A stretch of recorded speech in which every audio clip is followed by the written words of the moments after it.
Love you and thank you, Queens.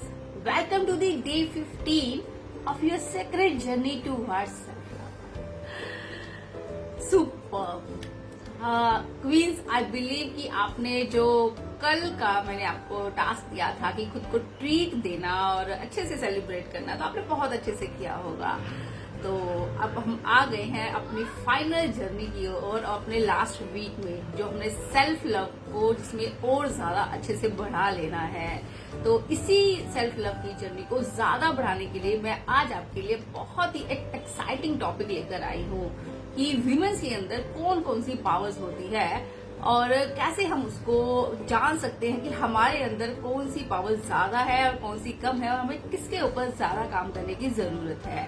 और साथ ही आपको अगर पता हो कि फेमिनिन एनर्जी और मैस्कुलिन एनर्जी, ये दो एनर्जीज होती हैं। यहाँ पर मैं स्पेशली मेंस और वुमेन्स की बात नहीं कर रही, ये दो एनर्जीज की बात कर रही हूँ, एक फेमिनिन और एक मैस्कुलिन एनर्जी।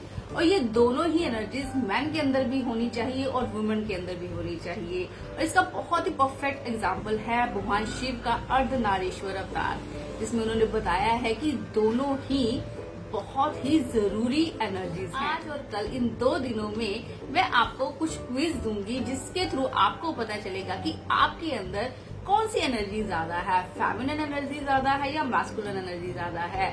और अगर बैलेंस है तो बहुत अच्छी बात है, अगर नहीं है तो उसको आप कैसे बैलेंस कर सकती हैं।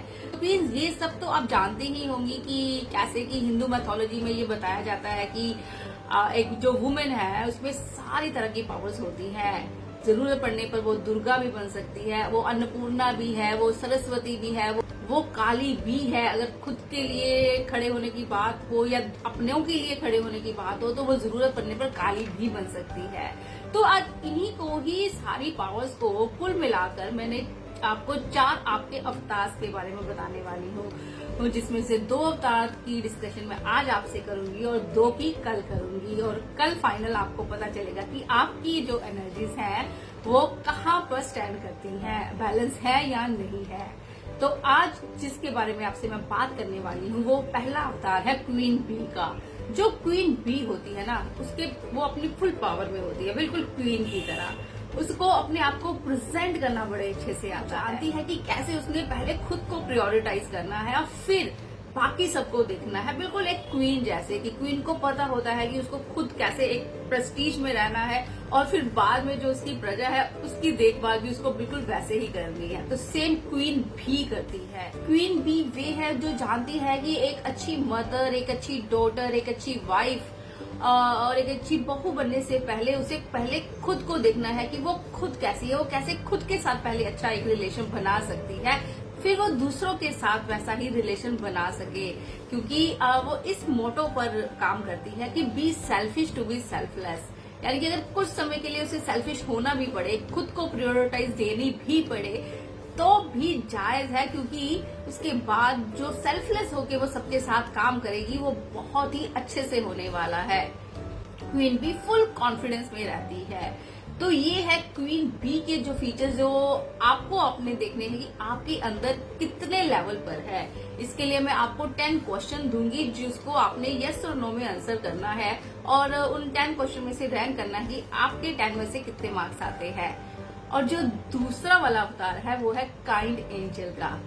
और मोस्टली सारी वुमेन्स में ये वाला अवतार कुछ ज्यादा ही रहता है कि जो नर्चरिंग वाली जो वुमेन्स की नेचर है वो एक ऑटो पायलट मोड पे काम करती है। इसके लिए उन्हें कुछ स्पेशल ज्यादा करना नहीं पड़ता। ये काइंड एंजल है, ये दूसरों का ज्यादा ख्याल रखती है, ये बिल्कुल क्वीन बी के ऑपोजिट काम करती है। लेकिन ये काइंड एंजल तभी अच्छे से काम कर पाएगी अगर इस क्वीन बी वाली जो इमेज है वो अच्छी हो। जितना बड़ा क्वीन बी का ऑरा होगा उतना ही बड़ा काइंड एंजल का ऑरा भी होगा, क्योंकि बी का कहना है कि टेक बिफोर यू गिव, यानी कि पहले अपने आप को पूरी तरह से भर लो और फिर उसको अच्छे तरीके से सबके साथ बांट दो।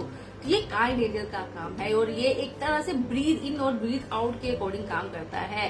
क्वीन बी ब्रीथ इन का काम करती है और जो काइंड एंजल है वो ब्रीथ आउट का काम करती है। क्योंकि अगर सिर्फ खुद का ही ख्याल रखा जाए तो उससे सेल्फिशपन आता है और अगर सिर्फ दूसरों का ही ख्याल रखा जाए तो उससे बिटरनेस और रिसेंटमेंट आती है। और इन दोनों के कॉम्बिनेशन से ही जर्नी आगे बढ़ती है और एक पावरफुल इमेज क्रिएट होती है।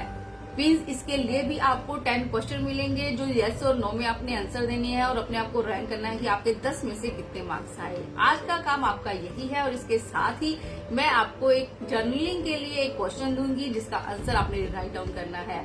और अफर्मेशन तो आपकी है ही, जो कि आज की अफर्मेशन है, I embrace all the universe offers of income. Improve yourself is a lot more profitable than trying to improve others।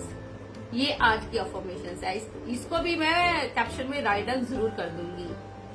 Okay quiz, मुझे यकीन है कि आपको आज की ये क्विज करके बहुत ही मजा आने वाला है। और जब आप कल वाली क्विज करेंगे और इसके बारे में थोड़ा सा जानेंगे कि फेमिनिन और मैस्कुलिन एनर्जी कैसे वर्क करती है, तो आपको और अच्छा लगेगा। मिलती हूँ कल आपको कुछ नए एक्साइटिंग टास्क के साथ, तब तक के लिए बाय।